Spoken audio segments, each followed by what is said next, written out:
Bonjour à tous, nous poursuivons avec la deuxième Mishnah du sixième Pérec. La Mishnah nous enseigne ici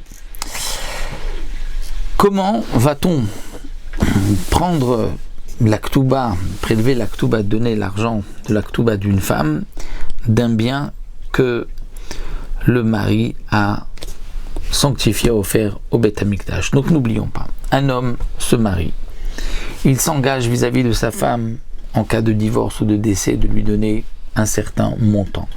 Et pour cela, il hypothèque tous ses biens.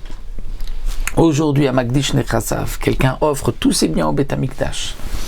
Mais il y avait sur ces biens-là un bien, une Ktouba Tisha, c'est-à-dire ils étaient hypothéqués pour la Ktouba de sa femme, ou bien Baal Chov, où cet homme-là avait une dette vis-à-vis de quelqu'un, il avait emprunté de l'argent. Et donc nous dit le Barthénora, là on ne parle pas qu'il a d'abord offert ses biens, ensuite il décide de divorcer pour pouvoir récupérer son bien. Non, il avait divorcé avant d'être Magdish, mais il n'avait pas encore donné à sa femme le montant de sa Ktouba. Et maintenant il offre tous ses biens. Que va-t-on faire ? Puisque ma femme peut récupérer son argent, sa Ktouba, ou le lové qui a pris de l'argent dit je veux récupérer mon bien. Lui, il y avait un terrain hypothéqué, il l'a donné au Ekdesh, je le reprends.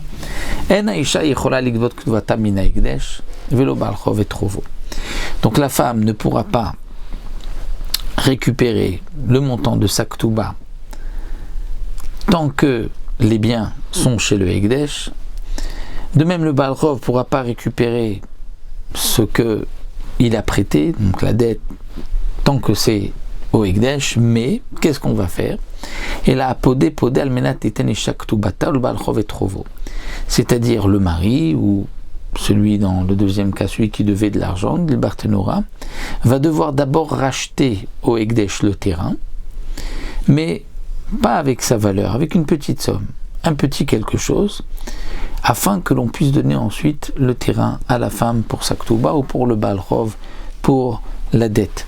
Pourquoi on doit donner un petit quelque chose au Ekdesh ? Pour qu'on ne dise pas, tiens, il y avait quelque chose qui a été donné au Ekdesh, ensuite on le sort du Ekdesh sans avoir fait aucun pidyon, sans l'avoir acheté.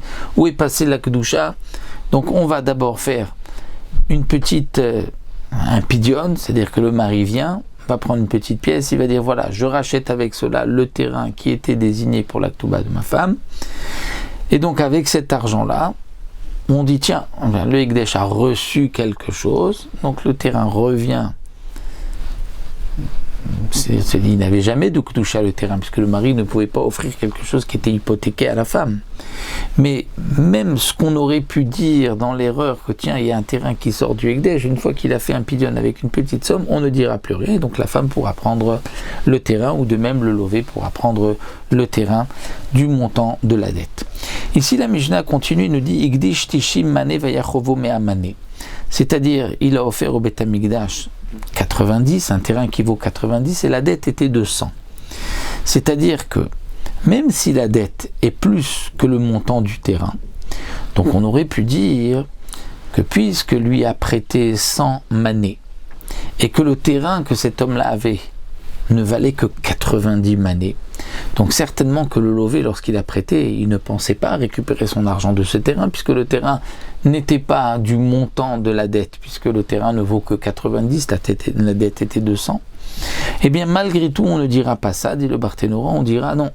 Il pensait qu'il y avait quand même 90, et donc quand il a prêté 100, il a dit je m'assure au moins de 90, et donc jusqu'à, dit le Barthénora, jusqu'à 50%, on considère que il pensait récupérer le terrain, et donc dans ce cas-là, le propriétaire va donc juste racheter le terrain avec une petite somme pour le donner au lové. Si la dette était de 100, mais que le terrain ne valait que 40, là on ne dira pas que le lové, lorsqu'il a prêté de l'argent, il se disait tiens, j'ai un terrain hypothéqué que je vais récupérer mon argent, parce que lorsque c'est moins que 50%, 40% de la dette, c'est que lorsqu'il a prêté, c'était pas qu'il pensait récupérer, peut-être qu'il pensait que l'autre allait lui payer, mais il n'avait pas ce terrain dans sa tête hypothéquée. Donc tant que c'est jusqu'à la moitié, donc comme ici, il a été Magdish un terrain qui vaut 90, alors que la dette était 200, mais aussi votre dinar, il rajoute au pot débo et il le rachète, Nechassim Malalou, c'est bien. Almenat litani shaktuba tol balcho et trovo, donc pour pouvoir payer à la femme sa ktuba, donc le din là de 90 et 100, c'est la même chose, si le montant de la ktuba c'était 100 et que le terrain valait 90, ou si c'est balcho et trovo pour la dette était 200 et le terrain ne valait que 90, donc dans ce cas-là, on considère que les terrains étaient hypothéqués et que la personne voulait donc ce terrain-là, et donc c'est pour cela que le propriétaire va juste racheter avec une petite somme pour pouvoir ensuite donner à la femme ou au Baal Rov ce qui leur revient.